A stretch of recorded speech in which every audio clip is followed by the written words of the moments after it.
जब पनि हामी देशभरिको 1.5 करोड गोर्खाहरूको कुरा गर्छौं तब दार्जिलिङ र पहाडको 3 थुम्काको कुरा गरेर यो नै देशभरिको गोर्खा हो जस्तो गर्छौं, जबकि यो त गोर्खाको सानो खण्ड मात्र हो। 1.5 करोड गोर्खाको इच्छा, आकांक्षा, सपना र चिनारीको हाँक गरेर सम्झौताको टेबलमा पुग्दा भारतभरिको गोर्खा त के छेउैको तराई डुवर्सको गोर्खालाई पनि भुलेका हुन्छन्। आजसम्म यस्तै भएको छ। आन्दोलन गर्दा 1.5 करोड गोर्खा, सहुलियत थाप्दा दार्जिलिङ। अहिले त दार्जिलिङ पनि होइन, पहाड पो भन्छ। दार्जिलिङ त अलिक तलसम्म पर्छ नि, समतल पनि जोडिन्छ। तर यहाँ त पहाडको मात्र कुरा हुन्छ। यो देशमा गोर्खा एउटा सिङ्गो शरीर हो भने दार्जिलिङ त पुच्छर मात्र हो। डल्लै शरीर दार्जिलिङ बाहिर छ।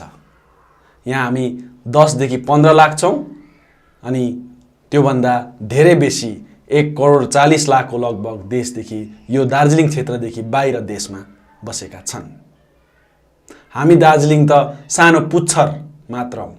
तर एउटा कुकुरको जसरी उसको पुच्छरले उसको मनसाय बुझाउँछ, पुच्छर हल्लाए खुसी भएको, पुच्छर ठाडो पारे रिसाएको, पुच्छर लुरुक्क पारेर लुकाए पगला भएको भन्ने जसरी हामी बुझ्छौं, त्यस्तै नै यो देशमा गोर्खाको मनसाय के छ, स्थिति के छ, सो दार्जिलिङले नै तय गर्छ अनि बुझाउने गर्छ। दार्जिलिङ आन्दोलित भए त देशभरिको गोर्खा आन्दोलित, दार्जिलिङ पहाडको गोर्खा मौन त देशभरि गोर्खाको मौन, दार्जिलिङ पहाड खुसी त देशभरिको गोर्खा खुसी, दार्जिलिङ पहाड दुखी त देशभरिको गोर्खा दुखी। त्यसैले यो देशमा गोर्खाको स्थान र अवस्थान अहिले के छ त्यो बुझ्न दार्जिलिङकै कुरा गर्नुपर्छ, दार्जिलिङकै राजनीति बुझ्नुपर्छ। नमस्कार दर्शकवृन्द, खबरहरू बीचको खबरको चर्चा गर्ने क्रममा आज हामी चर्चा गर्नेछौं यही दार्जिलिङ पहाडको राजनीति, बंगालको चुनाव, गोर्खाको मुद्दा र देशभरि गोर्खाहरूको स्थिति र अवस्थान। बंगालको चुनाव सङ्घारमै छ।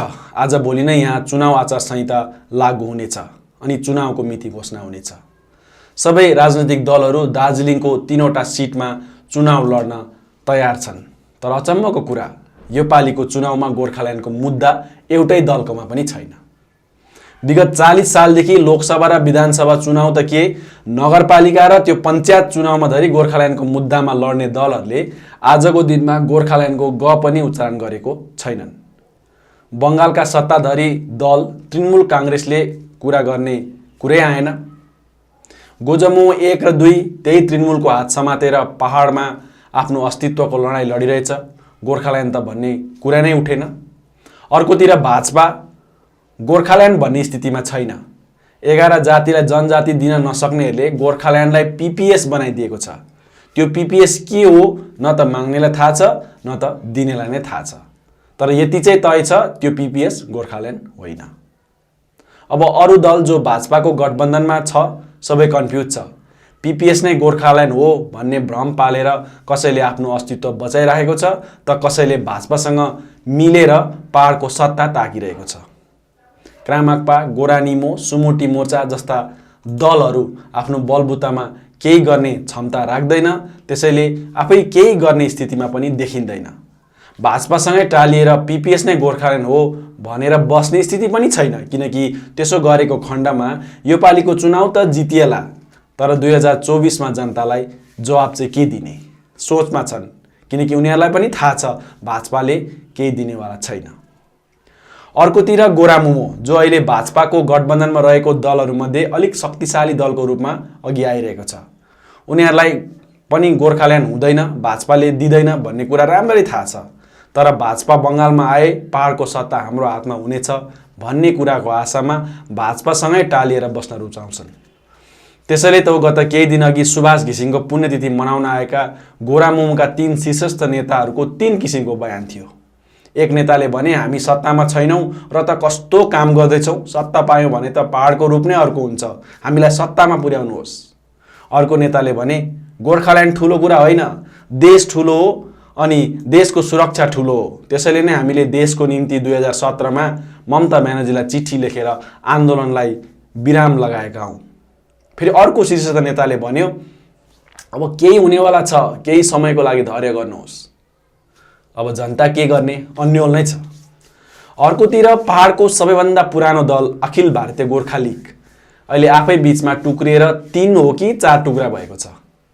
आफैलाई सँगाल्न सकेको छैन, जनता र मुद्दा के सँगाल्ने? एक पक्ष भाजपासँग टालिएको छ अनि भाजपालाई मजबुत पारेको हो कि नाङ्गोझार बनाएको हो? वान फाइन मर्निङ हामी ट्राइबल हुनेछौँ भनेर भाजपालाई नै कठघरामा हालिदिएको छ। 2 महिना हुनु आँटिसक्यो, चुनाव आउनु आँटिसक्यो, तर त्यो वान फाइन मर्निङ चाहिँ आएन। अर्को गुट युवा नेता, युवा शक्ति भनेर बोल्दैछन्, तर युवाहरूले गर्ने चाहिँ के? जनताले के को लागि साथ दिनु, मुद्दा के हो थाहा छैन। आफ्नै पार्टी फुटाउनुलाई साथ दिनु हो कि युवा हो, युवाहरू राजनीतिमा आयो भनेर साथ दिनु भनेको कुरा प्रष्ट छैन। भनौँ मुद्दा नै छैन, के को लागि साथ दिनु? बरु अहिले अरूको मुद्दालाई लिएर खुब आलोचना भने उनीहरूले गर्दैछन्। संसदको मुद्दा विधानसभामा किन उठ्यो? यो जातिलाई धोका हो, आदि आदि कुरा हो। मुद्दा जोसुकैको होस्, जोसुकैले उठाओस्, त्यो मुद्दाको चर्चा हुनुपर्छ, आलोचना हुनुपर्छ, विश्लेषण हुनुपर्छ।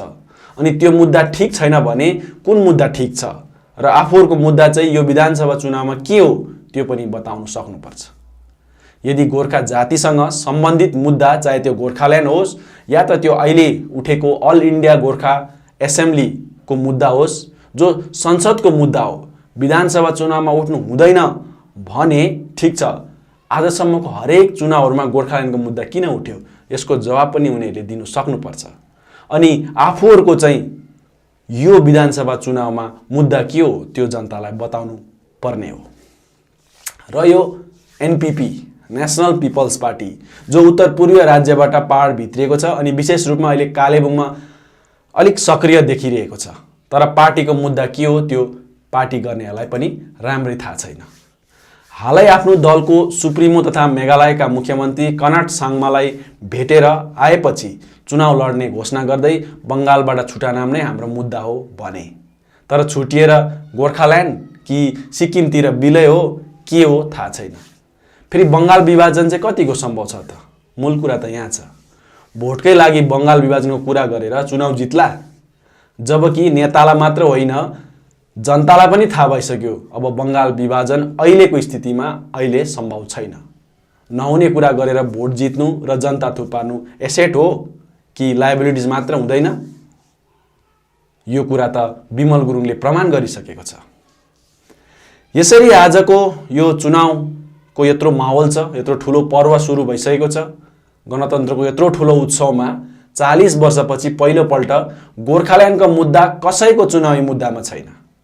गोर्खाल्यान्डको कुरा कहीँ कतै उठ्दैछ भने पनि त्यो फलाना पार्टी त गोर्खाल्यान्ड नदिने पार्टी हो, गोर्खाल्यान्ड माग्दा गोली ठोक्ने पार्टी हो, फलाना क्षेत्रीय पार्टी गोर्खाल्यान्ड नदिने पार्टीसँग मिल्ने पार्टी हो भनेर मात्रै गोर्खाल्यान्डको कुरा उठ्दैछ।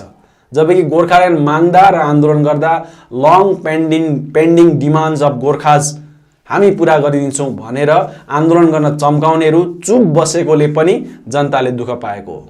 त्यो समय गोली ठोकिएको, गोली ठोक्नेहरू जति दोषी छ त्यति नै दोषी आन्दोलनको निम्ति चम्काएर गोली ठोकेको रमिता हेर्नेहरू पनि छ।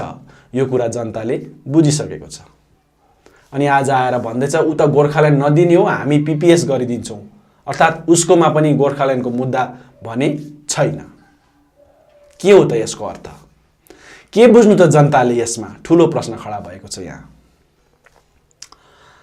आजको यो स्थितिमा कसलाई भोट हाल्ने त? कसले जित्ला त? कसलाई जिताए जाति र ठाउँको कल्याण होला? यही प्रश्नको बीचमा अड्किएको छ आजको जमात। एकातिर गोर्खाल्यान्ड हुँदै हुँदैन, हामी दिँदैनौँ भन्ने पार्टी र उनको गठबन्धन, अर्कोतिर हुन्छ पनि नभनी हुँदैन पनि नभनी भोट मात्र बटुल्ने, काम चाहिँ नगर्ने अर्को पार्टी। त्यसो त आजको स्थितिमा भाजपाले अझै रहेको केही दिनमा पनि यो 11 जातलाई जनजाति बनाउने र पीपीएसलाई लिएर कुनै एउटा ठोस काम गर्नु सके र ठोस पहल गर्नु सके, पहाडको 3 सिट मात्र होइन तराई डुवर्सको 10-12 सिटमा भाजपाले एकतर्फी जित दर्ता गर्ने कुरामा कुनै शङ्का छैन। तर कुनै ठोस काम भएन भने हरेक चुनावमा चुनावपछि केही दिन्छु गरिदिन्छु भन्दै भोट जित्ने भाजपाले यो पालि पनि चुनावपछि नै भनेर भोट जित्नु त्यस्तो सजिलो छैन। अर्कोतिर भाजपाले भनेको पीपीएस चाहिँ गोर्खाल्यान्ड होइन भन्ने कुरा पनि जनताले बुझिसकेको छ। अनि यो चुनावको दिनसम्म त सायद यो जनता अघि खुलस्त बन्ने प्रबल सम्भावना पनि देखिँदैछ, जसले गर्दा भाजपालाई पनि धेरै गाह्रो छ। भाजपाले 2019 को चुनाव हामीले ठुलो मार्जिनले जितेका छौँ, यो पालि पनि जित्छौँ भनेर यदि सोच्छ भने त्यो गलत हुनेछ। 2019 को भोट भाजपाको समर्थनमा होइन, तृणमूलको विरोधमा हालिएको हो। त्यो भोटलाई फेरि पनि आफ्नो पक्षमा बनाउनु भाजपाले केही न केही ठोस काम गरेको हुनु अति नै जरुरी छ। राजु विष्टलाई सांसद बनाएको 5 वर्षको निम्ति हो, हामीले 24 सम्म पर्खिनुपर्छ भनेर लट्याङ पट्याङ गरेर भोट जित्नु यो पालि गाह्रो छ। कतै तृणमूलको विरोधमा नै गएर भावनात्मक भई गोर्खाल्यान्ड दिँदै नदिने दललाई किन भोट दिनु भनेर यो पालि पनि भाजपालाई नै भोट हालेको खण्डमा, भाजपाले भोट पाएको खण्डमा भाजपाको जित हुन सक्छ। तर त्यो जित 24 पुग्दा नपुग्दा भाजपालाई हल्का रुवाको भारी पानीमा डुबेको जस्तो भारी हुनेछ, किनकि भाजपाले 24 सम्म पनि गोर्खाको इच्छा र आकांक्षाको निम्ति गर्ने के सम्भावना न्यून छ।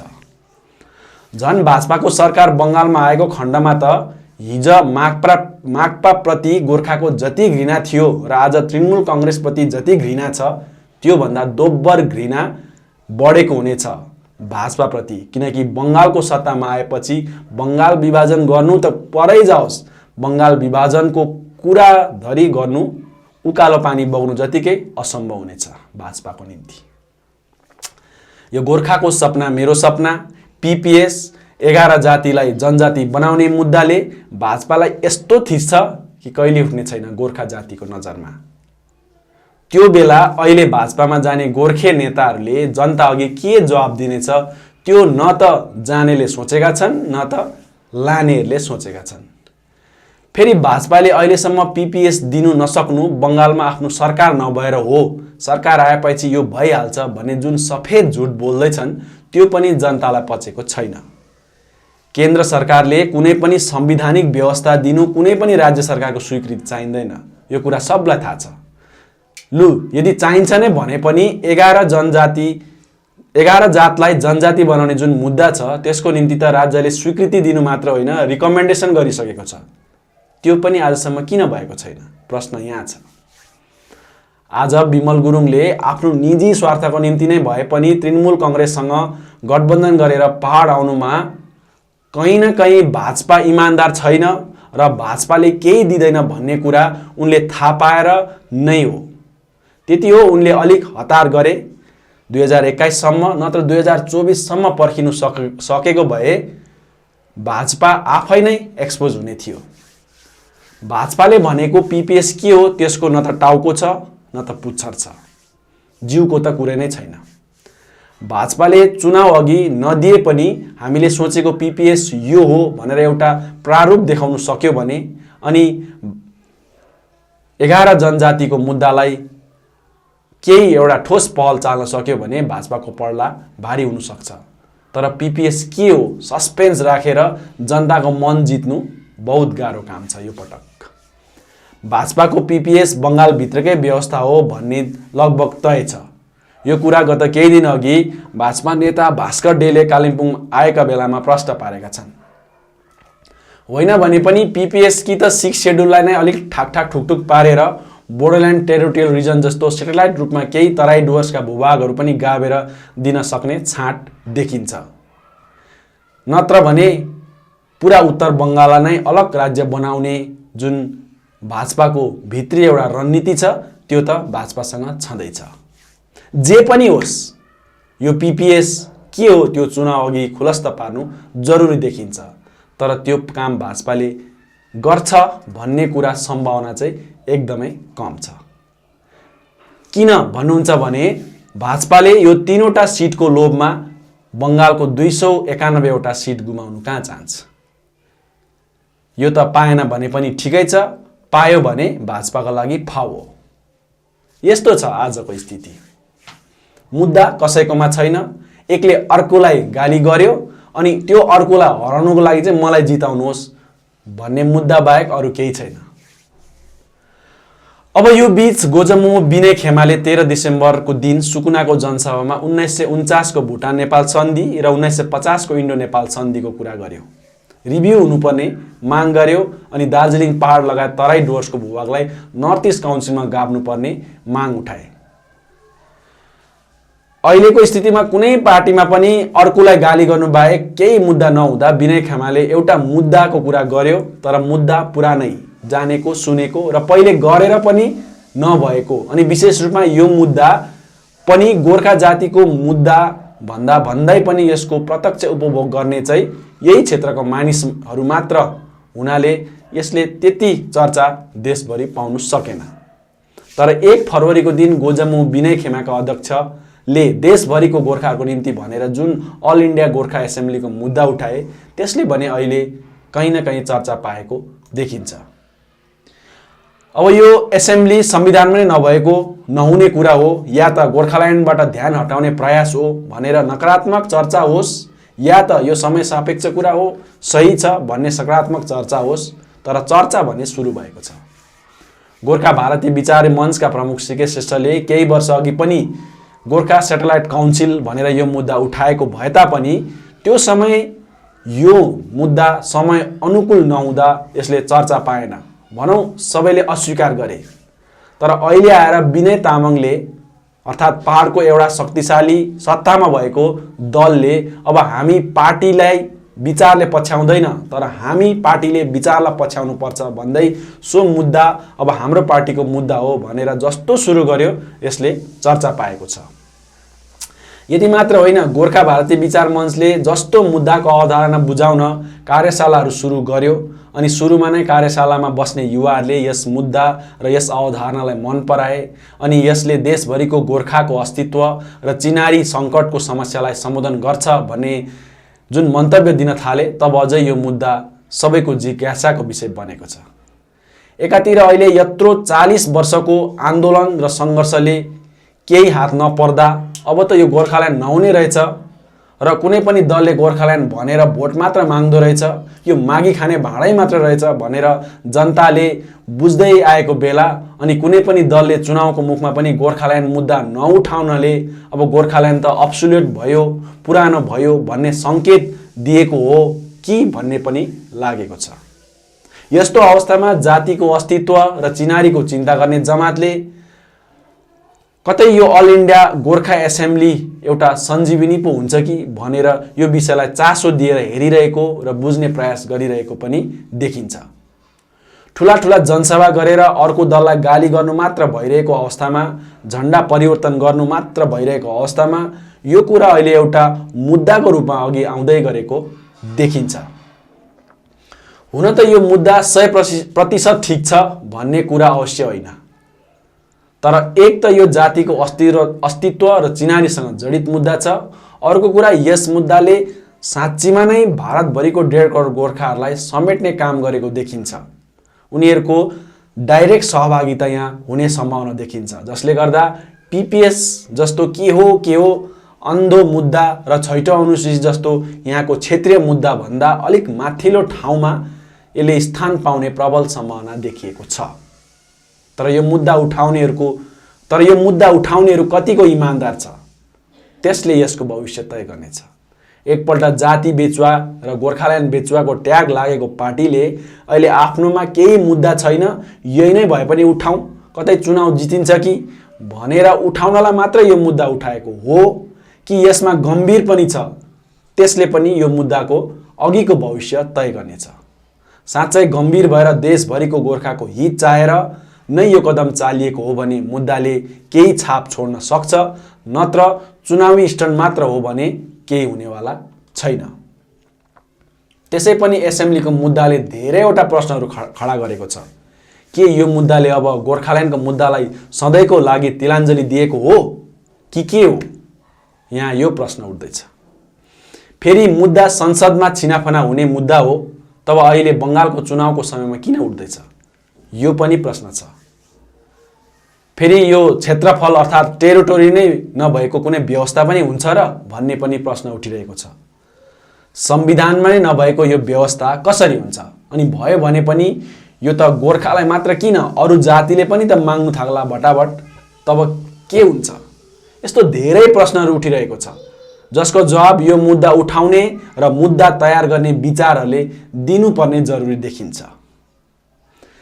जे होस्, अहिले गोर्खा जाति त श्रापित जाति रहेछ केही नहुने रहेछ, यो देशमा विदेशीकै लान्छना लागेर बाँच्नुपर्ने रहेछ भनेर हरेस खाएको अवस्थामा यो एउटा मुद्दा अघि आउँदा हामीले नकारात्मक होस् या सकारात्मक तर चर्चा भन्ने कुरा गर्नु जरुरी देखिन्छ। यो मुद्दा उठाउने पार्टी ठिक छैन, नेता ठिक छैन, यो मुद्दा जन्माउने विचार मञ्चका मान्छेहरू ठिक छैन भनेर विरोध गर्नलाई मात्र विरोध नगरेर यसमा के कस्तो कमी कमजोरी छ र यो मुद्दामा के खुबी छ, के नयाँ कुरा छ अनि यो मुद्दा भन्दा राम्रो के हुन सक्छ त्यो कुरा बताउन सकियो र चर्चा गर्न सकियो भने धेरै राम्रो हुनेछ। बङ्गालको विभाजन नगरी गोर्खाहरूको समस्या समाधान हुने कुराको विरोध बङ्गालले गर्छ जस्तो देखिँदैन। यस्तो हुँदा गोर्खाहरूको पर्मानेन्ट पोलिटिकल सल्युसन भाजपाले गर्दैन, म नै गर्छु भनेर ममता ब्यानर्जीले कतै यही मुद्दालाई त अघि सार्दैन भन्ने सम्भावना पनि छैन भन्नु मिल्दैन। उनको ग्रीन सिग्नल बिना विनय खेमाले यो मुद्दा उठाएको हो भन्नु अलिक मिल्दैन नै। पहाडले र पहाडको राजनीतिले सारा देशको गोर्खाहरूको राजनीतिलाई असर गरे पनि पहाडलाई असर गर्ने र कहीँ न कहीँ पहाडलाई चलाउने भनेको चाहिँ कलकत्ता नै हो। पहाडमा जति नै परिवर्तनको कुरा गरे पनि पहाडमा के हुन्छ र के हुनुपर्छ त्यो चाहिँ कलकत्ताले नै तय गर्ने गर्छ। तर यो चोटि कलकत्ताको किल्लामा ममताको कब्जा यथावत रहन्छ कि भाजपाले आफ्नो किल्ला गाड्ने हुन् सो तय छैन। त्यसैले पहाडमा कसले जित्छ र यहाँ के हुन्छ भन्दा पनि सान्दर्भिक कुरा त बङ्गालमा कसले जित्छ र पहाडमा त्यसपछि के हुन्छ अनि यहाँको सत्ता कसको हातमा जान्छ त्यो कुरा सान्दर्भिक हुन्छ। अहिले बङ्गालमा भाजपाको आइटी सेलको असर हो परिवर्तनको लहर पुरा देखाइँदैछ। तर भाजपा जस्तो कट्टर हिन्दूवादी विचारधारा बोकेको यो दलले बङ्गालमा जग बसाल्नु त्यति सजिलो भने छैन। बङ्गाल हुनु त एक हिन्दू राज्य हो, तर हिन्दू राज्य हुँदाहुँदै पनि यहाँ कट्टर हिन्दूवादी फैलिनु र यसको जग बस्नु गाह्रो छ किनकि यहाँ सेकुलर हिन्दूहरू नै बेसी छन्। एक बौद्धिक राज्यको रूपमा देशमा जानिने पश्चिम बङ्गालले कसैको लहैलहैमा लागेर भोट हाल्छ भन्नु अलिक मिल्दैन। तृणमूल काङ्ग्रेसबाट भटाभट नेताहरू भाजपामा सामेल हुँदै गरेको कुरालाई परिवर्तनको लहर देखाइँदैछ, तर नेता होइन जनता कता छ त्यसले परिवर्तन या त सत्ता तय गर्ने हो। बङ्गालको क्षेत्रीय सेन्टिमेन्ट, बङ्गाली संस्कृति, बङ्गाली भाषा र पछि आएर 2019 को चुनावपछि अहिले ममता ब्यानर्जीले गरेको कामले गर्दा बङ्गालमा तृणमूल सरकार ढाल्नु भाजपालाई त्यति सजिलो भने छैन। बङ्गालमा आएर हिन्दीमा गाली गर्नु, आजसम्म मुख्यमन्त्री उम्मेदवार दिनु नसकेर नरेन्द्र मोदीकै नाममा चुनाव लड्नु अनि देशमा भाजपाको ढल्दो ग्राफले र जनतालाई 10 वर्षमा सताएकै नेताहरूलाई आफ्नो दलमा लिएर परिवर्तनको कुरा गर्नु भाजपाको निम्ति सकारात्मक सङ्केत भने अवश्य होइन। भाजपाले राज्यभरिको मात्र होइन यो पालि राष्ट्रियदेखि लिएर अन्तर्राष्ट्रिय शक्ति बङ्गालमा खन्याउने छ। तर यति गर्दा पनि बङ्गालमाथि विजय प्राप्त गर्नु त्यति सजिलो छैन जति देखिँदैछ। भाजपाको विजय यात्रालाई रोक्न ममता ब्यानर्जी सफल भएको खण्डमा विनय तामाङहरूले उठाएको यो मुद्दाले पनि माथिल्लो स्तरमा ठाउँ पाउने सम्भावना देखिँदैछ।